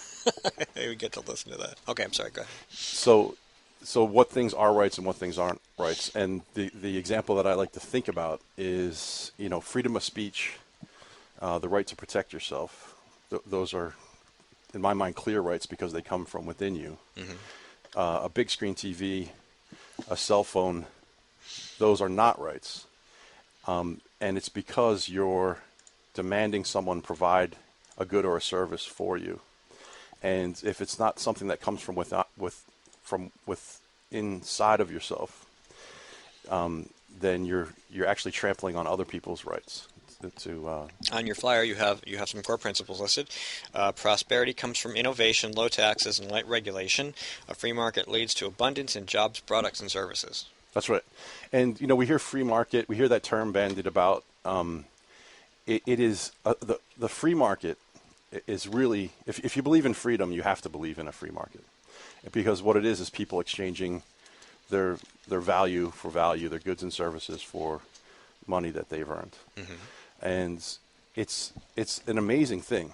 Like on the left, they're very interested in the environment, and I am too. I enjoy beautiful scenery, and I appreciate, the different animals that exist. But an economy is like an ecosystem, and think of your garden and all the different, interchange of signals that are happening between the bugs and the rabbits and the plants, right? And if you come in with weed killer and you kill it all, you're destroying that vibrancy. And it's the same with an economy. If you pass so many regulations, every year there's more and more rules on what people can and can't do in the economy, and it kills the vibrancy. It's like killing an ecosystem. And a free market is like a computer. It's a giant, mind that when people trade all those signals in real time, in the political worlds, every 2 years you get one signal, right? But when you go to a shelf in a grocery store and you choose one toothpaste over another toothpaste, and you're calculating which brand you'd like to buy, and you do that with everything in your life all the time. There's so much more information being exchanged real time. The political process, it doesn't happen that often. That is very, very true. You also wrote, families make better decisions than governments. Right. I mean, that's, a key to healthcare and even education. I would say that's true of everything. It's true of everything. It's the ultimate form of local control. That's right. And it's, control from inside yourself and within your family. And not just the marketplace, but these things are all connected. People don't always think about it that way. Right. Charity accomplishes the most good when done on a voluntary, not a mandatory basis. Right. So there's an ethical disease in our country. And that ethical disease is I go to the voting booth and I vote for a representative that I think will take more money from other people to solve problems in society. And I feel generous and good. I'm pretending to be a person like that. But people feel generous and good by demanding that other people give up their property to help an actual situation. There are people that are poor and need help. But if it's done on a mandatory basis, it's inefficient. It creates free riders. It's because there's no way to not do it. You'll go to jail if you don't pay your taxes, or your house will be taken away if you don't pay your taxes. With private charity, you give from your heart. And it's closer. It's more local, and there's a feeling of generosity. That's true generosity, and there's a feeling of gratitude when people are helped. What do you think is the advantage as far as, well, I'll just say, obviously you can give to the charities that you view as being more productive towards your values. Right. And you can change it any time. Right. So it creates a marketplace of charity. You don't have to go vote for new representation in Congress if you would rather your forced plunder is directed differently. Right. And that forced plunder is used to purchase votes. Correct. So it's a vicious cycle. It's very vicious. Right. Natural rights as spelled out in state constitution should be protected by the legislature. Right. So this goes back to what is a right. So there's the concept of a negative versus a positive right. A negative right comes from within you. It doesn't violate other people's rights. Rights that pre-exist government. Rights that pre-exist. Governments are instituted amongst men, etc., etc. The government is there to protect the rights, not to abuse it. Or to create them or define them or alter them. Right. And so there's an interesting concept. Is legality and morality the same? And in most people's minds, if they don't think about it too much, they would maybe say yes. But it's not true. Is it immoral to own an incandescent light bulb? No. Right? How is it? So the law, and this is, I'm a big fan of Bastiat's The Law. Mm-hmm. I don't know if love that book. That should be a everybody book should in the read Bible. It. Everybody should read Bastiat's The Law. It's very long, but everybody should read it. Yeah, so law becomes a tool for legal plunder, and instead of enforcing rights. And so in Concord, that's what I hope to focus on, is making sure that the law is constitutional and isn't violating other people's rights. So you've been doing this, running around, visiting these towns? Yep. And how's it been going? I mean, It's how's going the pretty response? well. I get pretty good response. Do you? There's a lot of people. I mean, in the media and in politics, it's all driven by fear and anxiety, right? Mm-hmm. That's what. There's always a boogeyman that people are preaching about. I want people to believe in freedom, and have the faith that it works, that society works when we're most free. Okay, good. And are you in a primary? Yes? No, I'm not in a primary. No, you're not in a primary? So Yeah. you're just working hard because November's coming. November's coming. Yeah. So you don't have to go on the ballot on the 9th, or are you on the ballots anyway? I'm the only choice. You're the only choice, okay? Well, you get a chance to look at turnout and response and see if people want to bother to check that one box. I mean, a lot of towns have local treasurers, registers of the deed, and things like that, where they have one choice because it's the same person that runs in every town every single year. That's right. But so that's one of the. I often, I talk to my wife, and my oldest son is now old enough to vote, and they're like, so who's good? Who do we stay away with? Well, I'm like, well, I'll tell you who I think's good, and then I want you to go look and see if you think I'm crazy, because I can't tell you who to vote for. I can just tell you my experience. So they double check your. I've heard great things about the gentleman at the end of the table, but I don't know the guy. Hopefully, I will learn something soon. Right. You're not in my district, but you speak the same words I do. I mean, Bastiat's the law. I have it on my Nook. I read it all the time. You can find a PDF online. You can find an audio book for free. You don't even have to buy it. You can buy a good one that's formatted. Yeah. It's easier to read, or you can just go get the free online PDF for a buck or whatever, and the page numbers are in the middle of the text and stuff. But so what? Yeah. It's like 2,000 pages of awesomeness. Actually, it's actually pretty short. It's only maybe 100. If you read, pages. I have the complete works of Bastiat. Okay, there you go. All of it. It's like 12,000 pages. But the law itself, is not. Yeah, the law is like a brochure. So people can get a hold of me. I need volunteers and donations. I'm going to ask for that. Please do, because you got about a minute. Tell us how they can reach you. They can reach me easily if you go to Ammon, AMMO, like ammo, Ammon4nh.com. That'll link you to my Facebook. Is that a number 4? Or? Number 4, yep. So Ammon, number 4nh.com. And you're based yourself in New Boston, is that correct? I live in New Boston, yep. That's fine. And I can attest that Keith does indeed travel up and down the district, because he came to my house in Hollis a week or so ago, and that's how we booked him on here, because I said, this guy says the right things, and he seems like he means it. All right, how is that district as far as... I think it's a +3 Republican. Yeah. Yeah. Well, so that's pretty good. That's pretty good. He lives in the Republican end of the district. I live in the moderate end of the district. Yeah, Hollis has gotten a little bit more left-ish, hasn't it? Yeah. It's a beautiful town, though. It is. Gorgeous. Pristine, Absolutely gorgeous. All right, well, Keith, thanks so much for coming in. Thanks, guys. Appreciate Sorry it. it was such a short segment. No, I appreciate it. Anything else you want to throw out real quick? Just think about what a right is, and define that in your own mind, and then use that to drive your decision. Yeah, and decide whether or not you want somebody from someplace far away to come and take your money to define it for you. And always look that if people are forced to give money, it's coming. You're forcing your neighbor to provide for you. Correct. Some people are okay with that. We are not. Nope. No, we are an individual responsibility group. All right, thank you very much, Keith Ammon. Thank you. I will turn that off so you can put that in and give it to Mr. Lawrence there at the end of the table, who we're going to talk to in the next segment.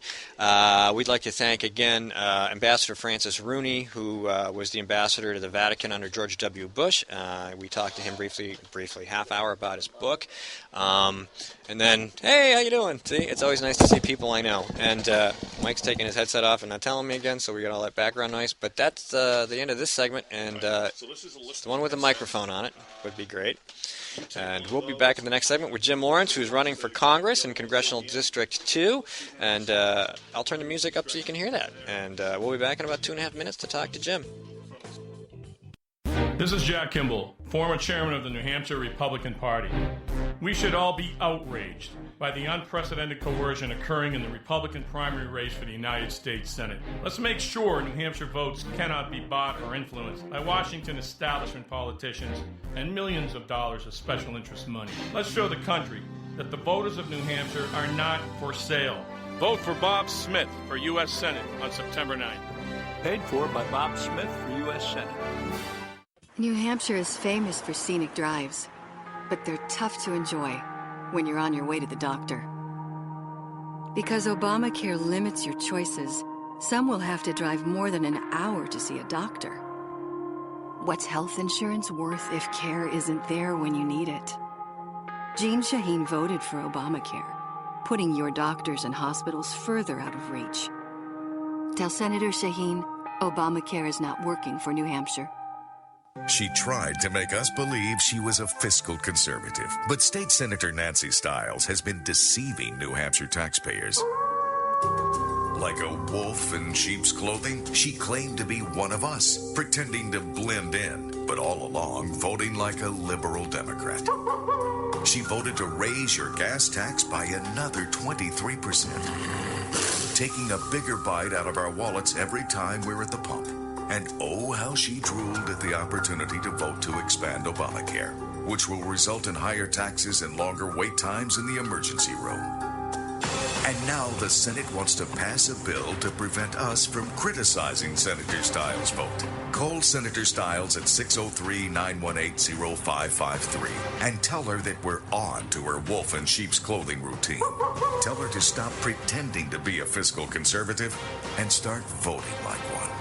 Paid for by Citizens for a Strong New Hampshire. This is the Coalition of New Hampshire Taxpayers. We're located at 8 North Main in Concord, New Hampshire. This is the repository for all things conservative and municipal. So if you have a problem in your town, your school, your budget committee, the right to know law, and now at the top of our list is voter fraud. You have a tip for us, some information for us, you want to join or help us out, cnht.org. GrokTALK.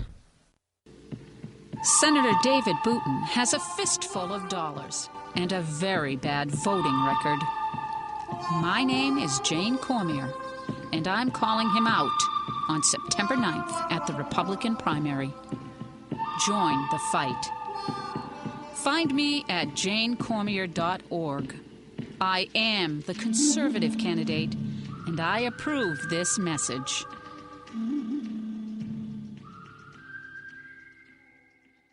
This is Jack Kimball, former chairman of the New Hampshire Republican Party.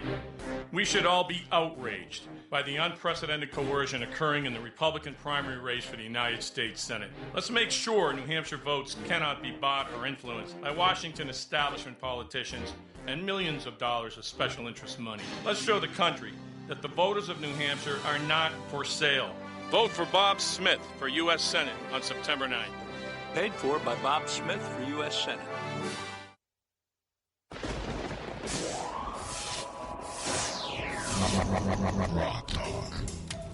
Welcome back to GrokTALK Segment 4. We'd like to thank our previous guest, Ambassador Rooney, and of course Keith Ammon, who was just with us. If you missed any of those segments, they will be posted in a couple of hours on the podcast, and you can always check us out on ustream.tv. Just look for the Grok channel. Please visit us at granitegrok.com for news and information you can only get from the conservatives at Granite Grok. And of course, we are available podcasted now and later on a wide range of mobile devices and mobile applications. Check out granitegrok.com for the list.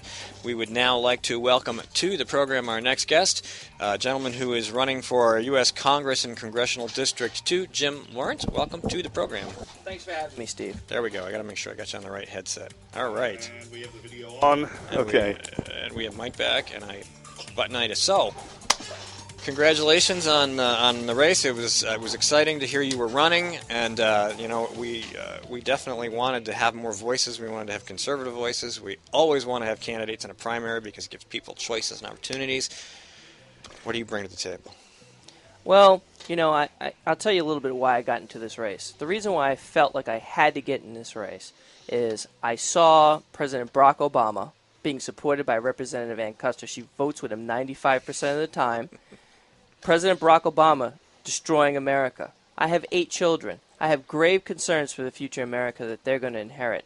So I felt compelled to act. I had to do something. I didn't see the other Republican candidates exclusively talking about the issues that are the important issues facing our state and our country. And what are those? Well, there's a lot to choose from right now. We have illegal immigration crisis. We have the worst foreign policy in decades, worst foreign policy since Jimmy Carter.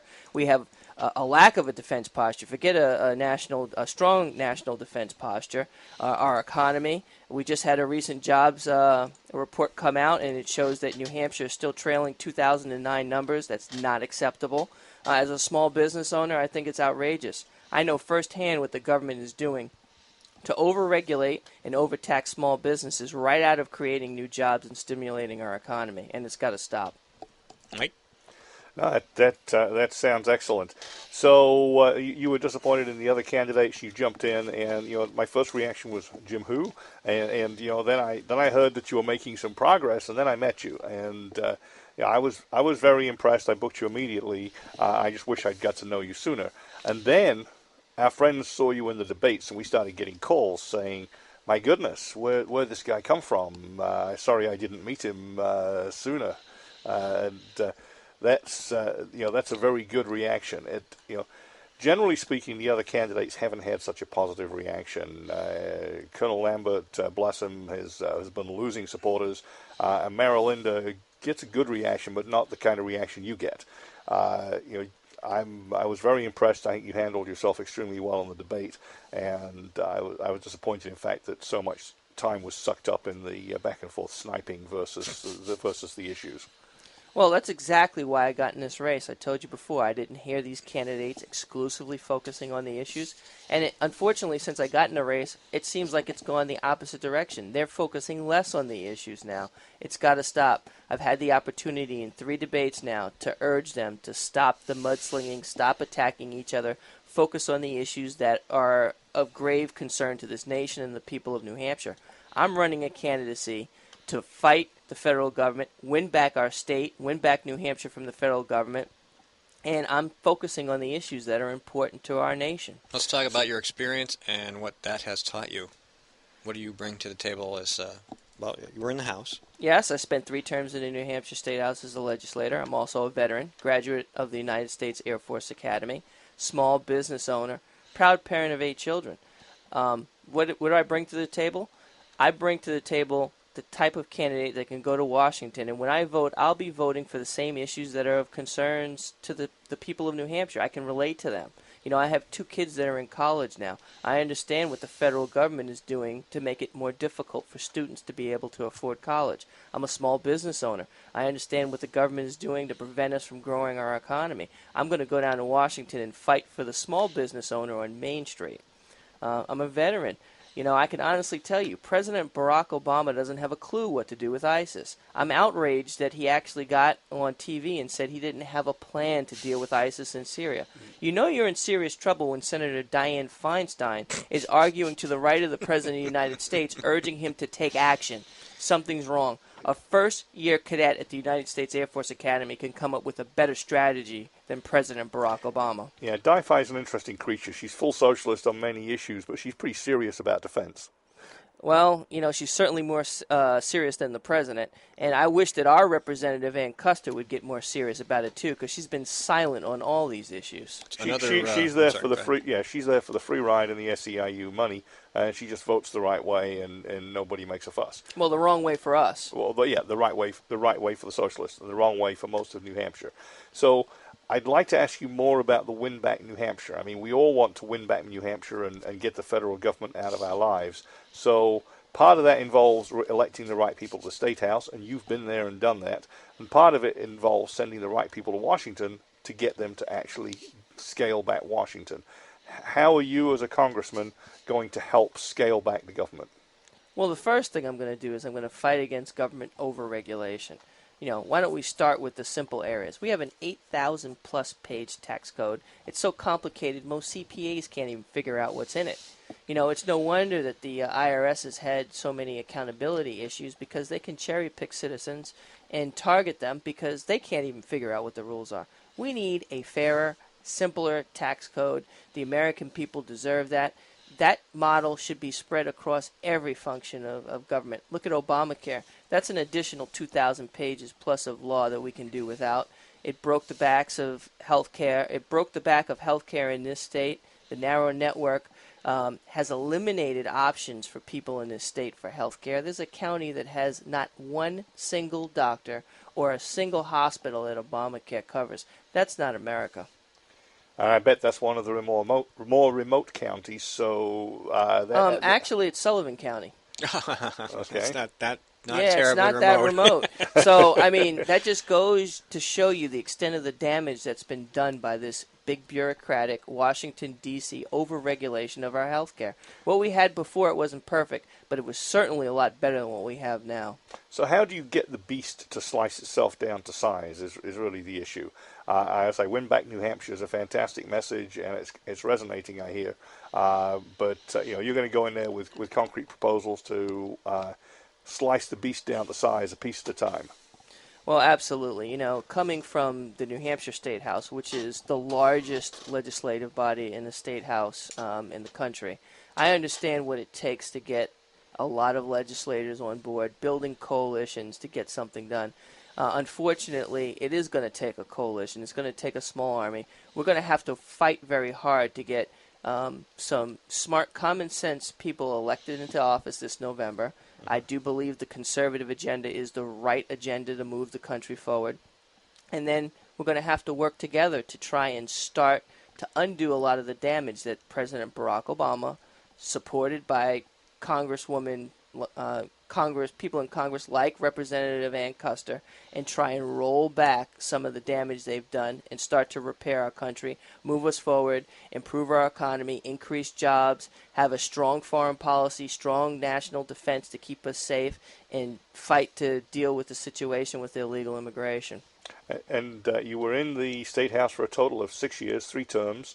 And during that time, the House Republican Alliance put their rating system together.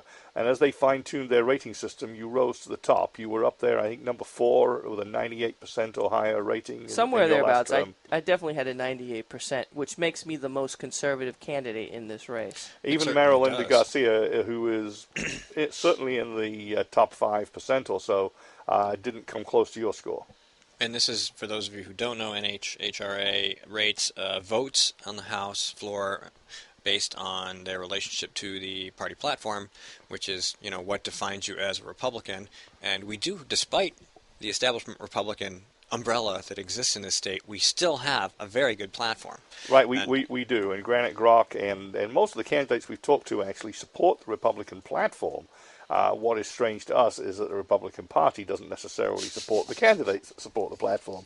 But Keith, that we just had on, and now Jim are solid supporters. We're going to go to break in a couple quick minutes, but I want to touch on immigration, legal immigration in general. We've had the refugee problem. We've had people, groups, non-government organizations who've been hired to move people by the head. These people pouring across the border. Let's talk about that real quick. Well, it's very crystal clear that President Barack Obama is on the wrong side of this issue. He's making the situation worse instead of making it better.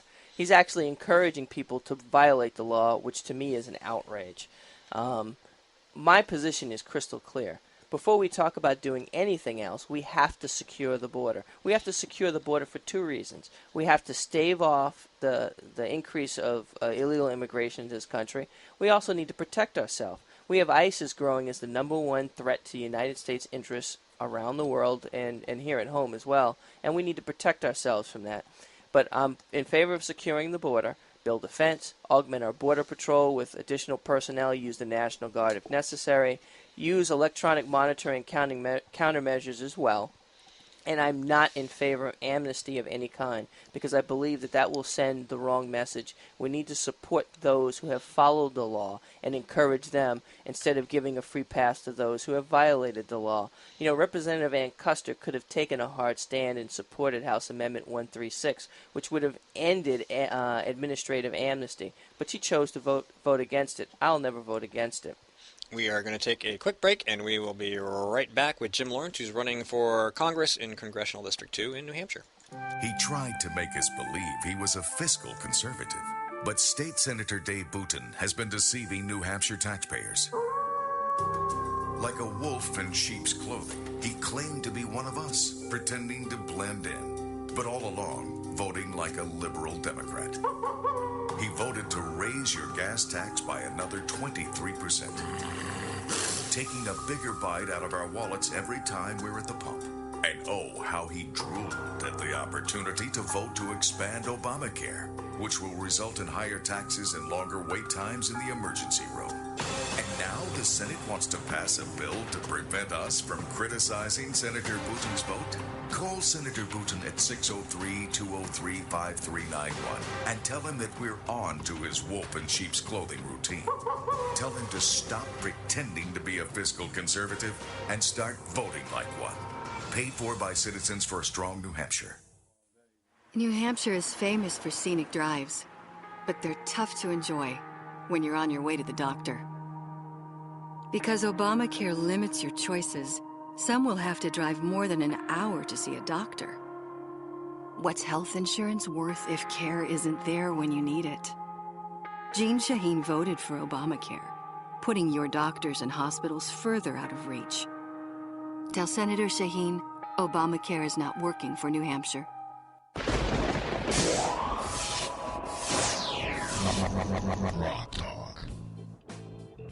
All right, we're back with Jim Lawrence, running for Congress in Congressional District 2 in New Hampshire. I stopped him at the border and immigration. We want to keep going on that. Why don't you go ahead, take up where we left off. You know, it's interesting because Australia had a similar circumstance to what we're facing now not that long ago. They had a policy where they were allowing illegal immigrants to come into Australia. They felt that they had a moral obligation to help these people. They were labeling them as refugees. But they learned very quickly that their system couldn't handle the influx of illegals that were coming in. Australia has a different policy now. Their policy now is that if you come to Australia illegally, you will never get to stay. And you know what? That's the right policy. We need to adopt a policy like that right here in America. We should have a policy right now that says that if you come to America illegally, you will never get to stay. That's an excellent idea. Even if we made it that you never get to be a citizen, I think that would be a step in the right direction. But never get to stay is a real discouragement. It's even better because an awful lot of these folks aren't even interested in being citizens. They're just interested in hooking themselves up to every program they can find and to take advantage of the hopefully less crime-riddled environment that they might find wherever they end up. While being part of the crime-ridden environment. Right, because it's illegal to come here illegally. That's the word illegal, you know. Yeah. Law? What's that? What's that? So, another thing we talked about real briefly was we did talk about the NHRA. There was another part of that you wanted to mention that's really important. Well, yeah, I mean, the HRA not only looks at your adherence to the Republican platform, it also looks at your adherence to the Constitution. And I'm very proud of that fact because I am the real constitutional conservative in this race, which is why I also had an A rating from the New Hampshire Liberty Alliance as well. That's good. That's good. And how about the gun groups while we're talking about fidelity to the Constitution? Well, you know, I'm a lifetime member of the NRA. I had an A-plus rating from Go New Hampshire. I'm the only candidate that has an A-plus rating from Go New Hampshire. I have an A from the New Hampshire Firearms Coalition and an A rating from the NRA. But what I think really separates me from these other candidates on Second Amendment issues is I'm the only candidate that has authored, sponsored, and got passed a piece of pro-gun legislation. I'm the only candidate that can say that. It's law right now here in New Hampshire. Which one is it? It changed the law to allow .50 caliber pack rifles to be used for hunting in the state, which previous to the law it was not. All right. Every elimination of anti-gun regulations and every pro-gun step is well worth it, small or large, and we salute you for it. So, what are the other key issues you think? We've talked about a lot of stuff in a short period of time, but what have we missed? Well, we've missed a lot, unfortunately, because President Barack Obama has led us down a path, the wrong path, for this country in a lot of different areas. And we touched on the economy. You know, we talked a little bit about tax code, but I think an important thing is to cut back government overregulation. As a small business owner, I know firsthand how the government can get in the way of small businesses from growing our economy. Small business is what really has the largest impact on growing our economy, and we should be doing everything in our power to support small businesses on Main Street and not getting in the way. That's another big issue where I think that President Barack Obama is completely wrong, and Representative Ann Custer, once again, she's silent on this, and she's just voting along with Barack Obama on all of these issues. What is, as a small business owner, can you give us some examples of what this regulatory state is doing to you? Well, I'll give you a prime example. Every year, this is more of a state issue, but look at the rise of costs of workman's comp. That's directly a result of over-regulation by the state government here, strangling small businesses out of existence. We could talk about the business enterprise tax, which is basically a payroll tax, doesn't even take into consideration a revenue stream of a small business or any business. And I don't know how we can pass these policies and think that businesses can survive in this kind of environment. It's ludicrous. From the federal government standpoint, we don't have enough time to discuss all the regulations that they've put into place, and it grows every year. Small businesses are required to hire other people to keep up with all these regulatory and law changes in Washington, D.C., and it drives up the cost of doing business. It's got to stop. Absolutely. So with that in mind, which departments would you close first? Let me give you the Perry question. Which 3 departments would you close if you could? Well, I like to close a lot of them, but I'm going to be realistic. I'll tell you what I'm looking at, the areas that I'm looking at very hard. I think there's a lot of opportunity to cut inefficiencies in areas like the Department of Education, Department of Energy. There's also a lot of issues in the State Department. Let's start with foreign aid. Why are we giving other countries billions of dollars when we can't take care of our issues here at home?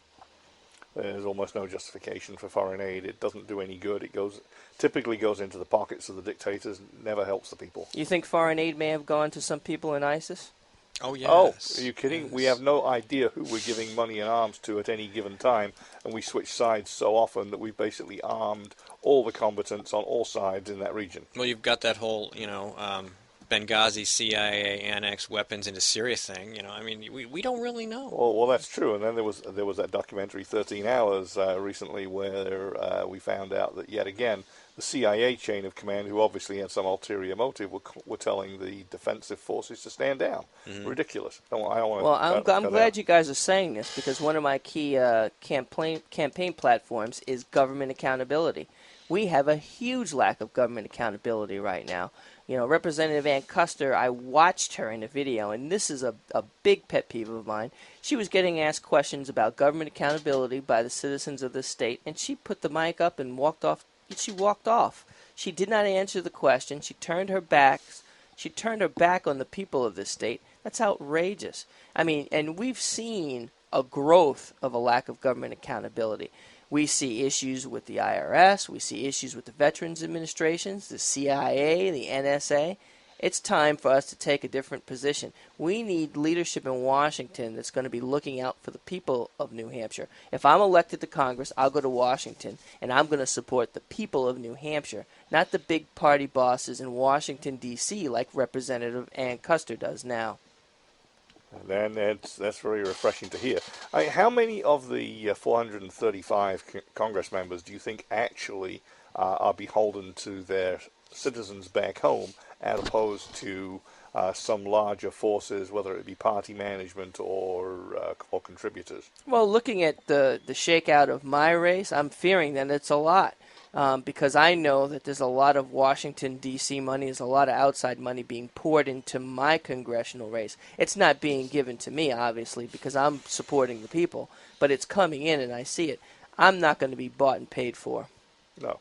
Well, I actually personally support the Club for Growth. It's unfortunate that they had latched on to Mara Linda before they learned who you were, because I think they may have chosen differently if they had had that opportunity.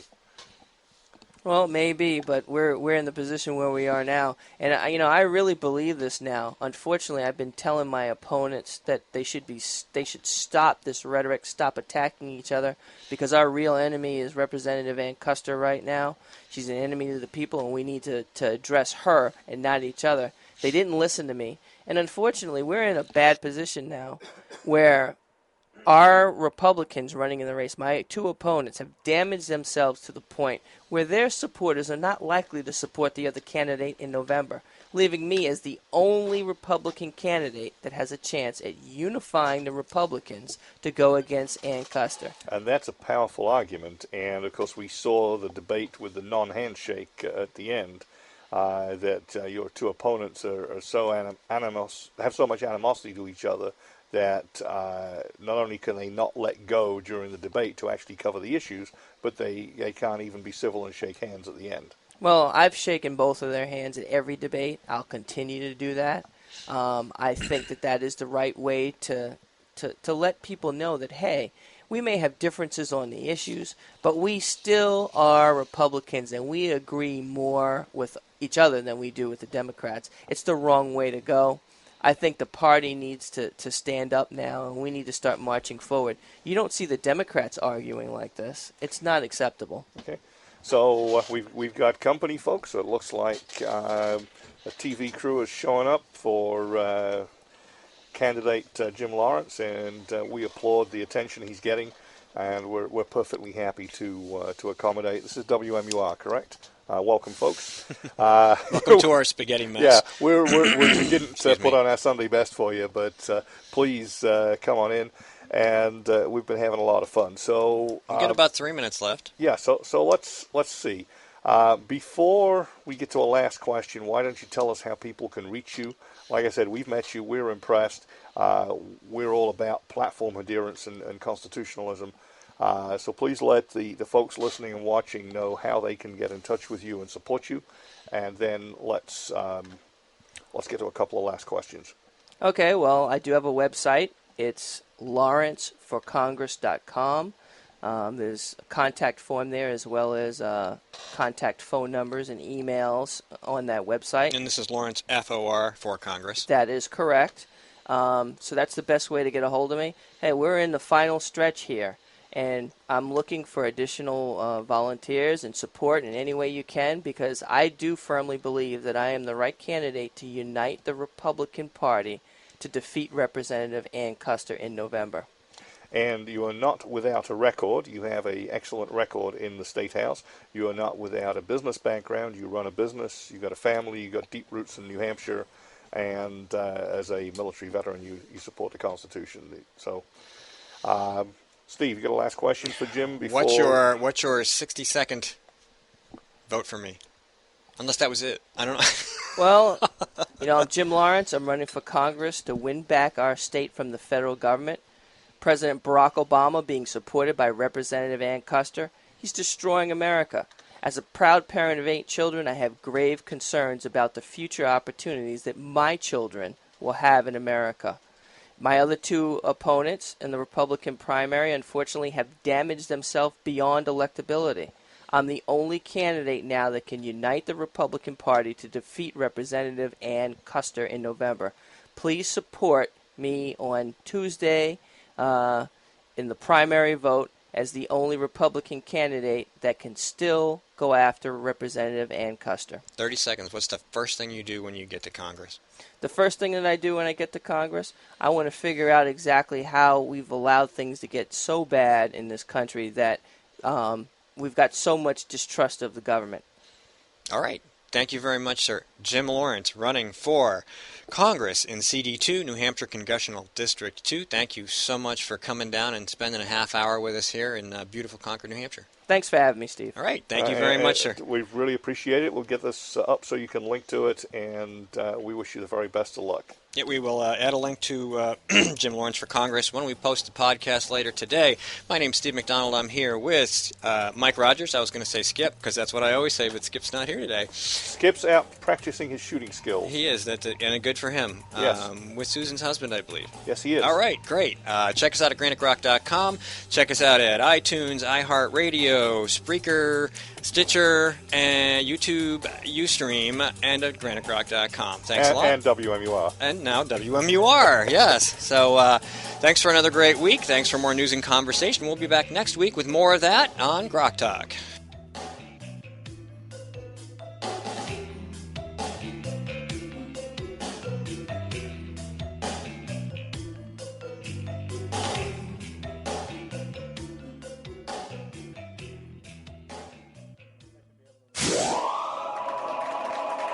Yeah, baby! When asked whether she still supports Obamacare, Senator Jeanne Shaheen said, "Yes, I do continue to support the law. we're beginning to see some positive results. How can Senator Shaheen say we're seeing positive results when 22,000 of our neighbors have already lost their health insurance? What's worse, the Boston Globe reports the state's only health insurance provider radically reduced the number of hospitals in their network, forcing some people to drive over an hour for lab work, even when there's a hospital within a few miles of their home. When pressed about lack of access, Shaheen said, there are some hospitals that are not covered, unfortunately, and I certainly hope that's going to change. Jean Shaheen promised us we could keep our doctors and our health care coverage. Now she hopes we can get to a local hospital? Call Senator Shaheen at 603-647-7500. Tell her we need more than hope. We need leadership. Paid for by Citizens for a Strong New Hampshire. Senator Jean Shaheen said, if you like your current health plan, you can keep it. That's not true, Senator. 22,000 New Hampshire citizens have been kicked off their insurance plans. Hospitals in Rochester, Concord, and Portsmouth, they aren't allowed to provide care under the exchange. Senator, you were wrong in your comments. You should apologize for your misleading remarks. I'm calling Senator Shaheen at 750-3004 and telling her I want my doctor back. You should too. Paid for by saberpack.org, not authorized by any candidate or candidate committee. All of the music on this program comes to us through Creative Commons licensing from Kevin MacLeod at Incompetech.com. The opinions expressed on this program are those of the speakers, not necessarily those of CNHT, GrokTALK.com, or anyone else for that matter.